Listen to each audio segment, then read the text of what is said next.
Grüezi miteinander, ganz herzlich willkommen und einen wunderschönen guten Tag, meine sehr verehrten Damen und Herren, liebe Freunde. Ich begrüße Sie zu einer weiteren Sondersendung aus St. Petersburg. Ich bin hier am Petersburger Wirtschaftsforum, habe darüber auch schon berichtet in meinen Morgensendungen. Und jetzt, bevor es heute losgeht, habe ich die Gelegenheit, mich zu unterhalten mit einem bekannten Namen, einem bekannten Gesicht für unsere Zuschauer. Es ist Professor Fjodor Lukjanow. Fjodor Lukyanow ist der Herausgeber der Zeitschrift Russia in Global Affairs. Er ist der Direktor des Waldei-Clubs. Das ist ein intellektueller Zirkel der politischen Selbstvergewisserung, könnte man das vielleicht zusammenfassen. Und er ist auch Professor an der renommierten Hochschule HSE, der Higher School of Economics in Moskau. Dort haben wir uns auch mal kennengelernt, das erste Interview gemacht. Ich freue mich sehr, dass er da ist und werde auf Englisch wechseln, weil mein Russisch nicht ausreicht. Ich spreche überhaupt kein Russisch, um eine solche Konversation zu führen. Well, Fyodor, great to have you here in the program again. I think probably you have seen many of these forums before. What are the most interesting observations for you with your experience here in St. Petersburg? What is St. Petersburg? What is specific? What is special this year at the Petersburg Forum? You know, this forum has been established many years ago, I don't know how many, 20 or something. And initially, of course, given the fact that St. Petersburg is actually the European capital of Russia, that was supposed to be the window to the West, to Europeans, to Americans, how to strengthen and enhance economic cooperation and so on.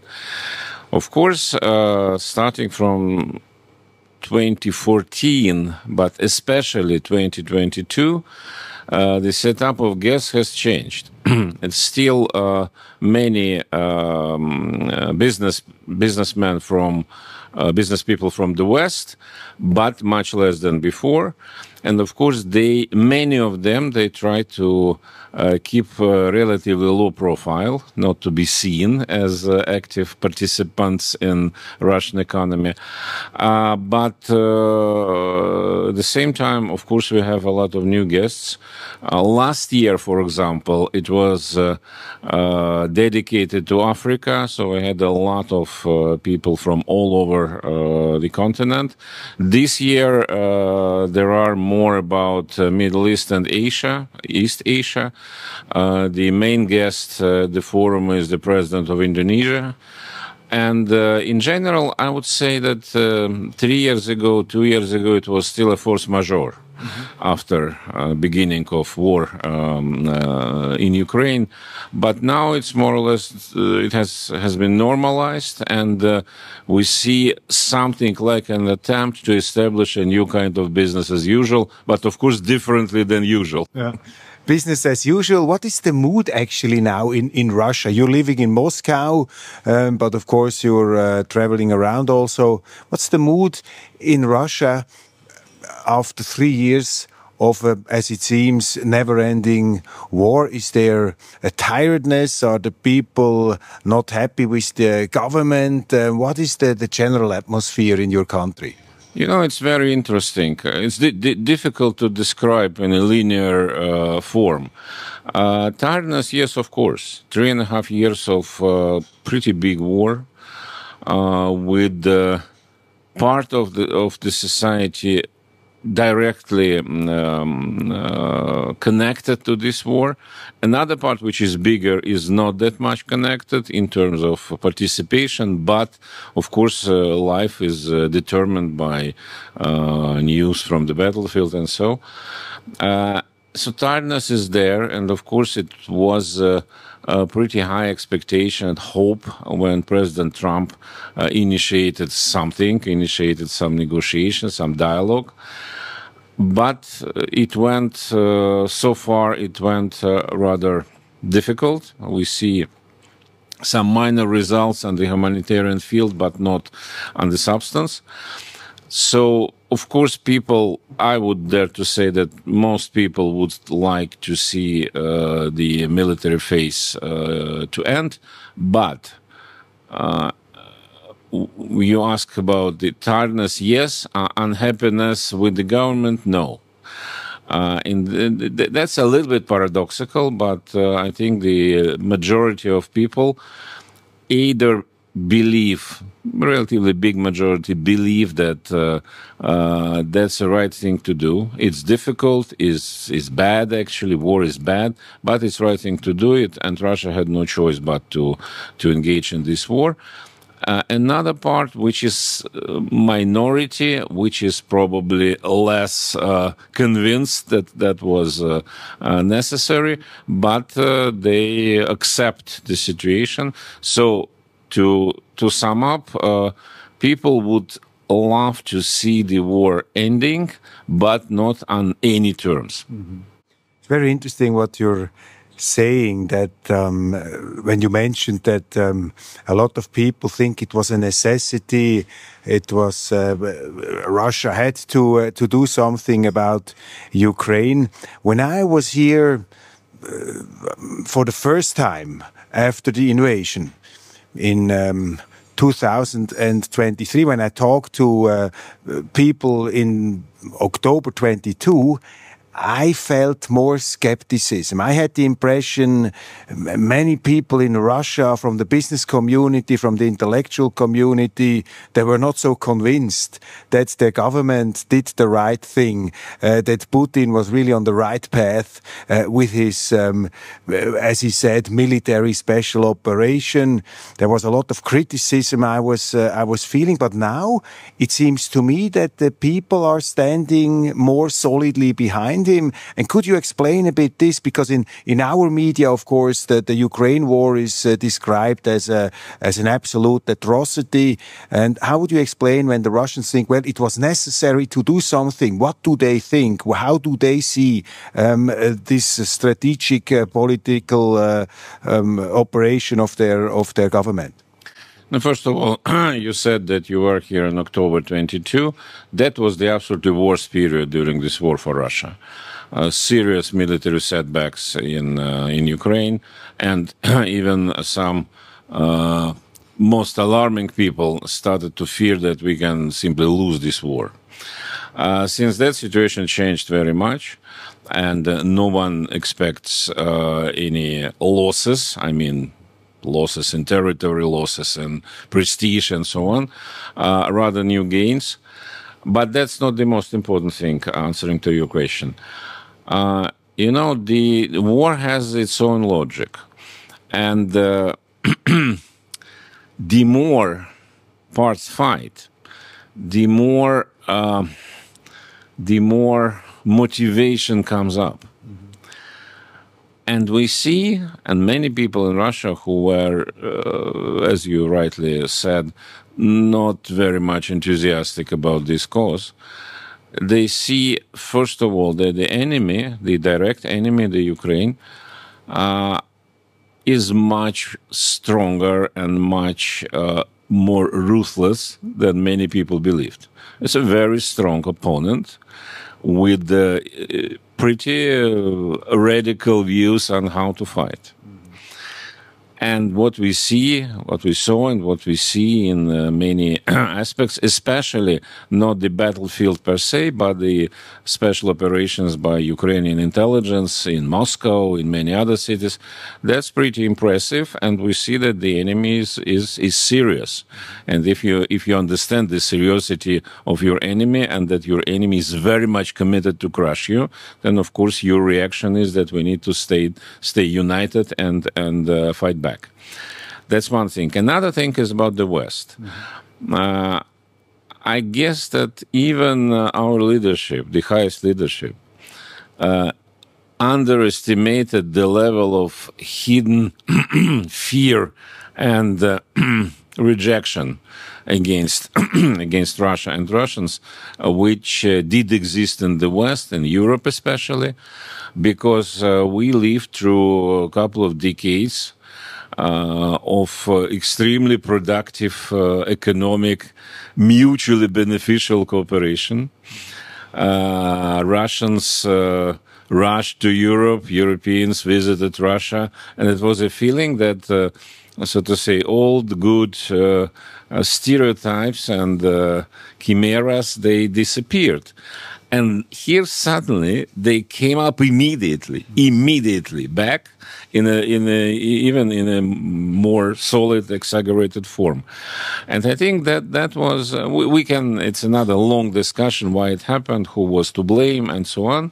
But that's the fact of life, that perception of the West, and Ukraine is seen as part of the West at this point, is now much less idealistic.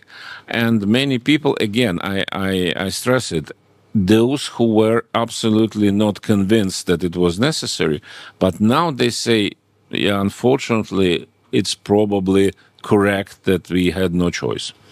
In the Western mainstream media, this war is described as absolutely unprovoked. I mean, as something that fell out of the sky or directly out of the brain of Vladimir Putin, who is also described as a imperialist, land territory hungry, war criminal. This war is also described as a war against the civilian population in Ukraine. This is what the headlines are saying.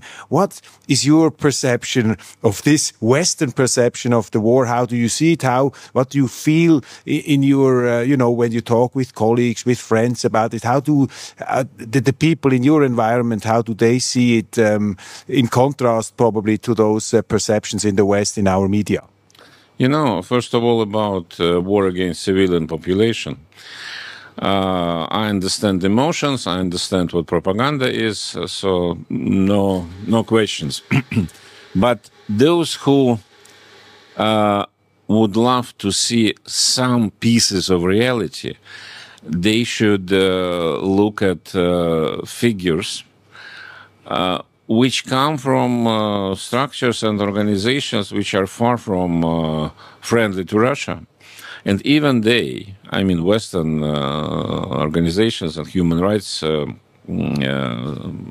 companies and foundations, even they say that compared to the scale of military actions, there is a very low level of civilian casualties. It's still a big tragedy, no doubt about that. But compared to what we saw in Iraq, for example, what we saw in Gaza, what we saw in Afghanistan, how Americans fought war, how anybody in big wars used to behave, here both sides, both Ukrainians and Russians, are very concerned about civilian casualties. Mm-hmm. So, of course, a lot of incidents happen, no doubt about that. But again, we should be objective. Mm-hmm. It could be much, much worse in case it would be, as Western people say, Russia would launch war against civilian population. As for unprovokedness is concerned. Okay, we can discuss many things. We can discuss the ongoing war between Israel and Iran, which is described by G7 as self-defense from the Israeli side. But they say themselves that it's a preventive self-defense. So it's a very tricky. So now we can play with the words and so on. Any war begins much before it starts. And of course, this war and this conflict, which again, I think it's a huge tragedy for Russia, for Ukraine, for all. And that was enormous failure for all of us, including Russian diplomacy, Russian political establishment, that it went that far, that it was no other choice but to go to fight. But it started 30 years before. It started immediately at the end of the Cold War, when the principle of the winner takes it all basically prevailed. Yes, it looked pretty nice with this new idea about Paris Charter for the new Europe and completely different way to conduct international relations in the liberal world order, rules-based world order, and so on. But in fact, looking from the Russian side, which never accepted the axiom which was widespread in the West, that Soviet Union and Russia lost the Cold War.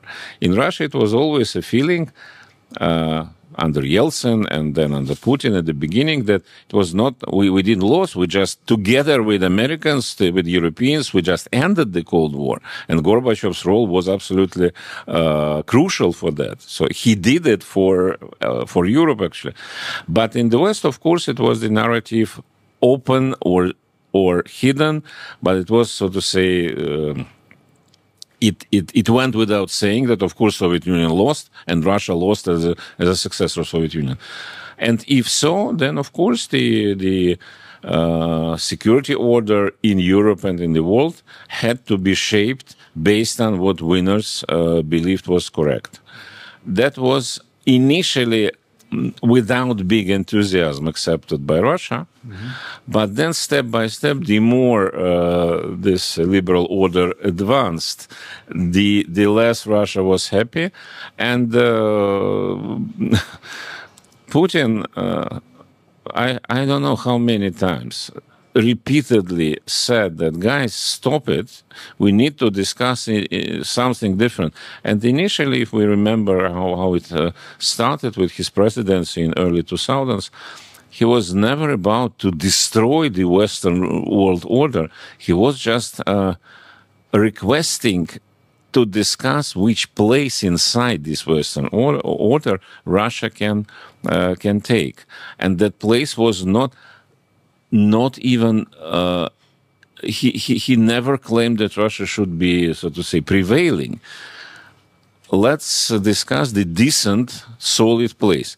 But even that was not interesting for Americans and for Europeans. And at the end of the day, step by step, we arrived to this. Could you explain why, from a Russian perspective or from your perspective, the whole thing turned sour and turned military? I mean, we had the NATO expansion into Romania. We had Poland wanting to join NATO, Hungary, former allies, you could say, members of the Warsaw Pact. I mean, Russia was not amused when this happened, but it was not the point of no return, where they started, okay, now we have to counterattack. In what sense is the Ukraine different? Because this is something many people in the West don't understand. They think, well, come on, I mean, Ukraine is a free country. If they want to join NATO, what is this Russia's business? Why do they interfere? And they interpret it as a imperialistic streak in Russian foreign policy, which they seem is based in hundreds of years of political behavior. So what is the specific aspect of Ukraine that turned this into a catastrophe? First of all, this logic that can be applied to Iran, for example. Iran is a sovereign country. They have right to develop nuclear arms. Why to stop them? But it doesn't work in this way because all countries are parts of some context. You know, that's the absolutely crucial question you ask, and that's what I tried to explain to my Western counterparts from so many years ago, and always failed. Ukraine is absolutely special, is unique for Russian political, but not only political, but cultural consciousness. And when I said that to my European friends, for example, put aside any propaganda here, there, everywhere, but it's absolutely impossible with the differences in background, in history, that a person in Russia would see Ukraine in the same light as person in, say, Netherlands. Not because one side is right, another one is completely different angle. And to formulate it in a more sophisticated categories, The West looks at this situation, Russia-Ukraine, through the prism of classical IR, international relations. One country, another country, states disagree, big state, former empire, small state, freedom-loving territory, and so on. And from this point of view, yes, then you can interpret this like unprovoked aggression. But if we look just a little bit to the history, then we need to acknowledge that this is something completely different. From the Russian side, it's not an IR matter. It's about anything. It's, first of all, it's significant part of the civil war, because people who fight on the battlefield, they're absolutely similar. And many of them are Russians on both sides. Many of them speak Russian, even on the Ukrainian side, despite they try to eliminate Russian language. But on the battlefield, they speak Russian. And that's one, number one. Number two, the very recent history of how Ukraine has been created. Yes, I know that it might be a wrong argument to refer to history to justify some steps. But, okay, not to justify, but at least to understand the very much specific way how Ukraine has been formed, and what Putin tried to explain to George W. Bush during the Bucharest summit in 2008. And he basically said at the meeting, Ukraine is a very fragile, artificially created state. Don't touch. If you touch, we touch as well. If you don't touch, we don't touch either. No one wanted to even try to understand what he did mean. And in this regard, coming back to your question, Ukraine is absolutely unique in our consciousness, in its history, in its composition. Even now, despite the war, of course, made some work to consolidate Ukrainian nation, but still now. You know, when I hear the argument in the West, in Europe in particular, that okay, Putin will crush Ukraine and then he will go to conquer all the rest of Europe. First of all, it's and Putin said it, by the way, these days, meeting with foreign journalists. That's absolutely bullshit. Because look at us and look at NATO, the capacity and how we can do it, even if we would want it. But even more importantly, Ukraine, no country beyond Ukraine can be seen in the same context as Ukraine. Not Lithuania, not Poland, not Romania, not to talk about, I don't know, Portugal or France.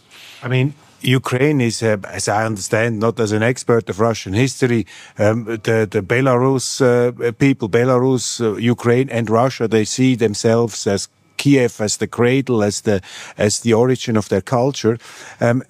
These are the historical factors. These are you could say, the factors of a common history. But in what sense, in my imagination, I would say if NATO is in Ukraine, this could mean that you had nuclear weapons of the United States in Ukraine, which is you could say, an objective material factor. I mean, what's the flight time of a nuclear rocket from an eastern part of Ukraine to Moscow?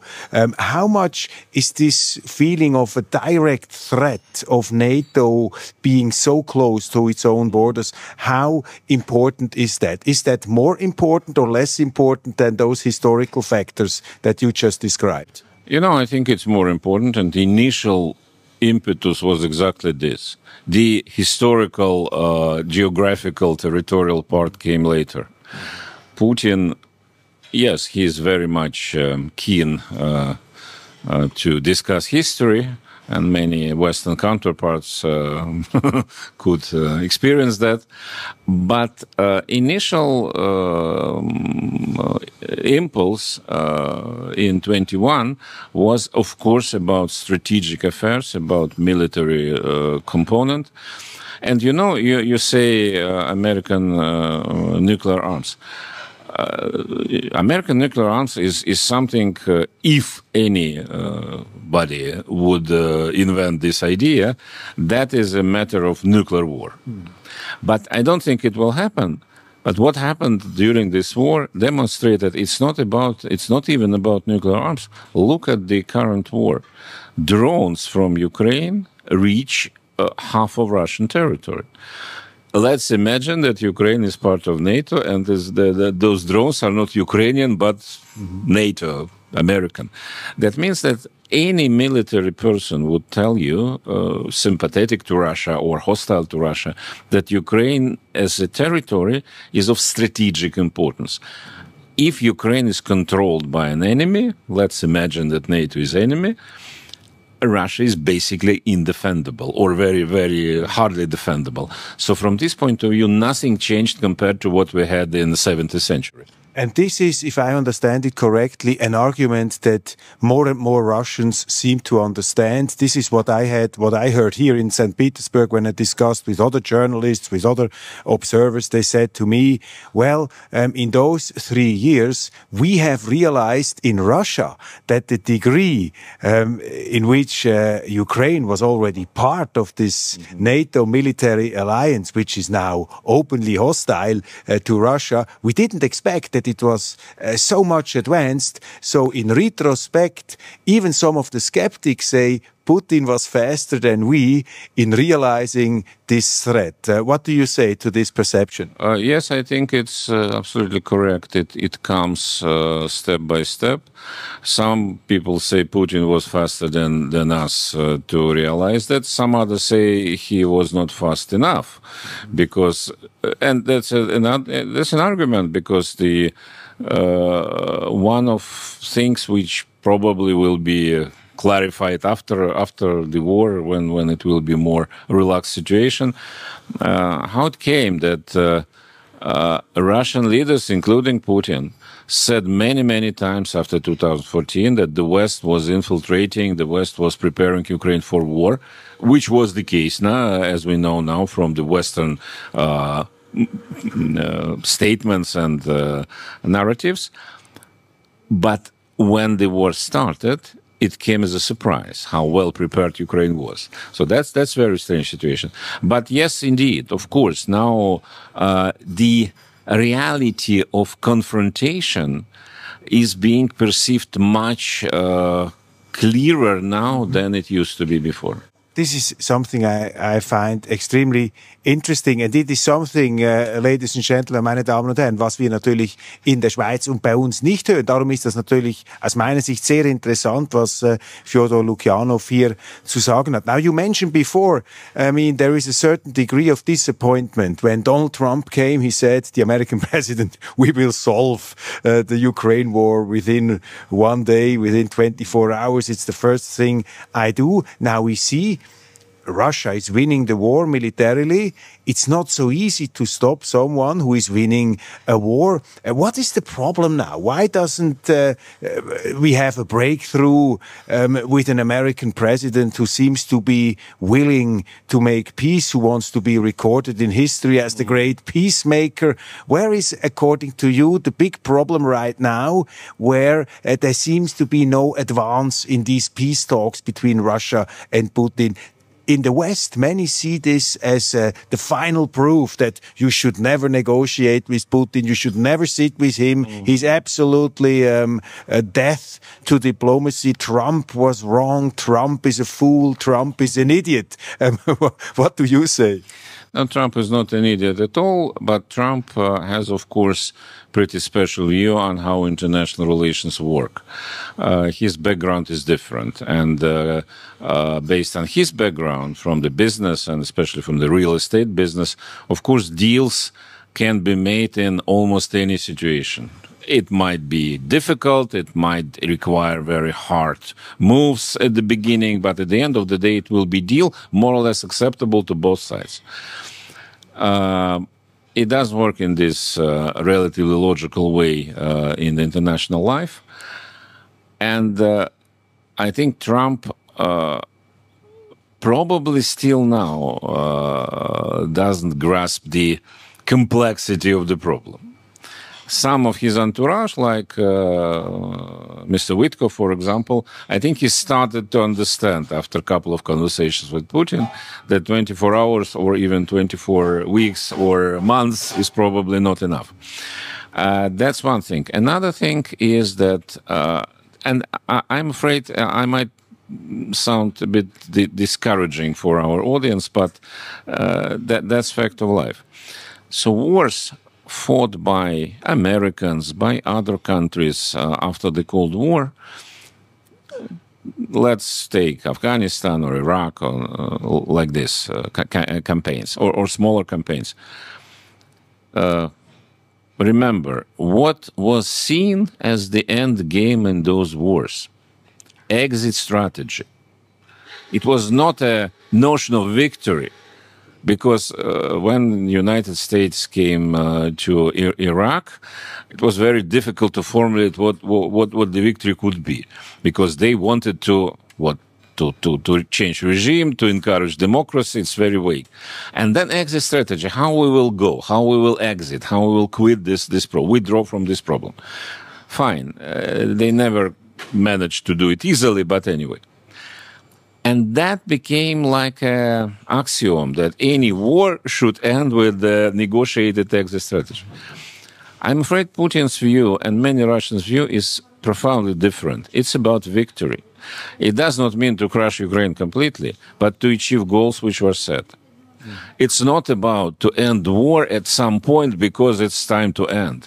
It's achieve those goals. And he is mentioned and proclaimed those goals many, many times. They're more or less clear already. They are not maximalist, but but bigger than the West is ready to accept.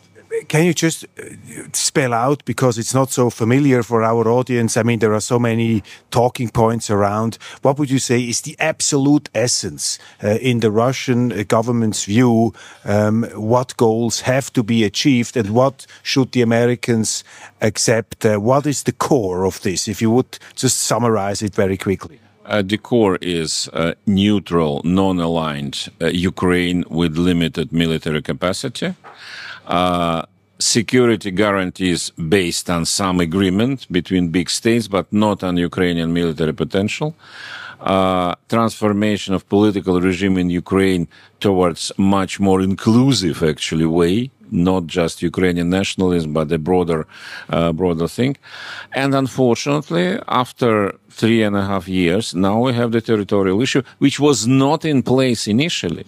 When Putin and the Russian side started to negotiate in Istanbul in March 22, it was not so much about territories. It was just about those structural security issues.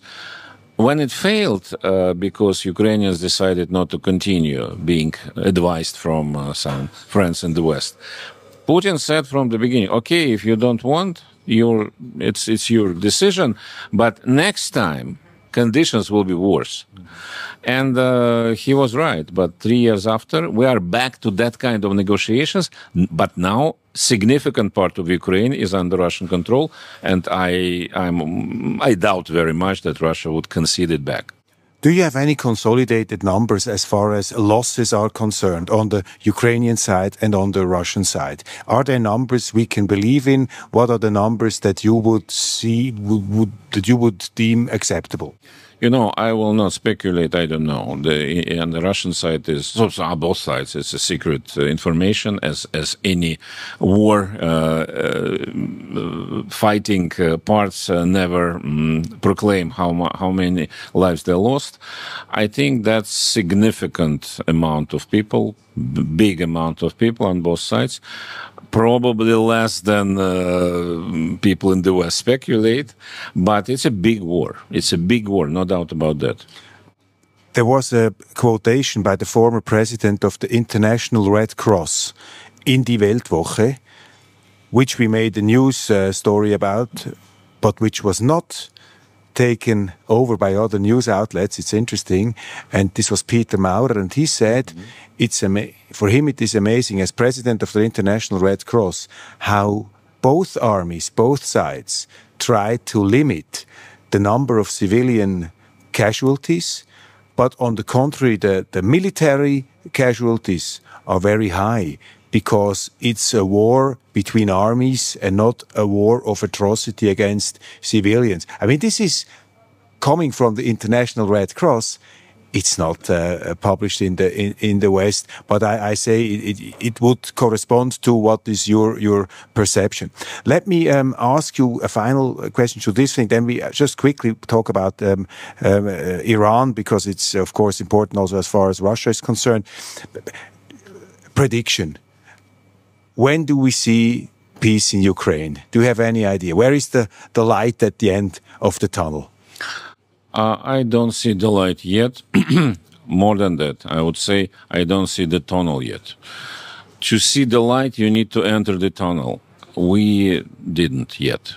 How dangerous is the escalation problem? I thought after the drone attack against the nuclear infrastructure of Russia by Zelensky, I was very alarmed. I thought, I mean, this is not of military purpose for the Ukrainians, but it's a huge provocation, because the Western side, or the Western-sponsored Ukrainian side, is touching a very sensitive minefield, you could say, the balance of nuclear arms. How dangerous is still this war in terms of escalating into a great war? Of course, it's dangerous, and as I mentioned, there's asymmetric warfare to some extent. Ukraine is backing on the battlefield, but Ukraine is, we must admit, pretty efficient in organizing sabotage acts and that kind of intelligence-based warfare. So far, it seems that Russian side, of course, responds to provocations, but in general, Putin sticks to the idea that step by step we will prevail, and this attrition war is more damaging to Ukraine than anything else. Mm-hmm. I don't know that here we come to the field which is very sensitive, and it might be different views, but I don't think yet we can risk huge escalation to the big Russia-NATO or Russia-US war, not at this point. And it's this danger was higher during Biden presidency. But what is concerning, of course, we have another very big and very dangerous conflict pretty close to this area, the Iran-Israel, and it has no connection to Ukrainian stuff, but combined the potential for instability and escalation at large is growing. Good point to come to this conflict. Russia is considered an ally of Iran, and there is the question whether Russia will somehow be dragged into this conflict. We see from the American side that they seem to be willing to support Israel in getting rid of the mullah regime. Well, will Russia enter this war? What do you think? And could you say something about the Iranian-Russian relationship? Is President Putin a fierce supporter of the mullahs? What's the situation there? No, Russia will not enter this conflict directly. We signed a strategic partnership agreement with Iran as recently as in January, but this document is formulated in a very precise terms. There is nothing about military support and nothing about alliance. It's not an alliance. Relationship is good. Iran helped Russia at the initial first stage of the war. I think that cooperation strengthened during last 3 years, but I don't believe that Putin is, as you asked, a fierce supporter of the theocracy in Iran. Certainly not. And what he said recently these days about this conflict is very, very balanced position. Of course, if Americans enter, if that will be scaled up to the different level if it will be regime change in Iran with, by the way, pretty unpredictable consequences, because you can remove mullahs, but the question is who will come to replace them. That's another issue, and I'm afraid that the huge escalation there might force Russia to act just to protect our own interests. But at this point, it doesn't seem that Russia has a big appetite to get involved. And if America gets involved even more, would that probably provoke a more direct engagement of Russia? Could that be a perspective? Not necessarily. It might happen, but not necessarily, for one simple reason, that Russia is now, as we discussed, very much occupied with the one priority. Russian capacity is not unlimited. And the American capacity is not unlimited either. My final question here, you have to rush. Well, we are in the city of Dostoevsky. We are also in the city of the great splendor of the former Russian aristocracy. I see all these palaces when you're driving around the streets, and then it reminds you of all these parties described in Tolstoy's War and Peace, and all these family, the Bolkonskis, and what their names were. And now the question we want to address at the end of this program is the following. I mean, you are a geopolitical expert. You're editing a magazine which is concerned with all these questions.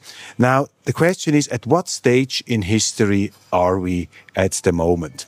Are we in a stage like before the First World War, of a growing madness of politicians, one can argue, which turns into a great conflict, because we see many tensions, many wars all over the place. Still, it's not, the end is not in sight, you said it. So is this like the foreplay of a great catastrophe, or are we in a totally different historical situation now, referring to Tolstoy's theory of history, that it's not the leaders who shape history, it's the collective will of the peoples. And if I look at the collective will of the people in Russia, in China, in Europe, everybody is fed up. Nobody wants to have a great war. We want to cooperate. We are doomed to cooperate, but somehow we are in this situation where we do not cooperate. But so these conflicts could be symptoms of a changing, more just and more balanced world order. I mean, you could say the troubles before a breakthrough, or is it the foreplay of a greater catastrophe? What is your view? Where are we in history? First of all, those two options might go along. They don't exclude each other. Big broader cooperation and then disaster. I think cooperation in disaster. Yeah, I think that it's not a very good idea to try to find historical parallels. We live in a very different, very unique time. First of all, because of you. Not you personally, but people like you, like me, because never before ordinary citizen was that involved in what is happening. iPhones, online regime, and total transparency. Imagine what would be the case if 1914, in July, in August, people would have all these communication means. On the one hand, it could be total hysteria.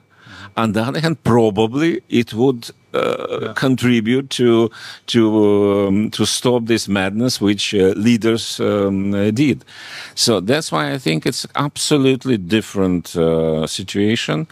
I'm not a very big optimist. I'm afraid that we have entered a period of very long period, years, if not decades, of instability.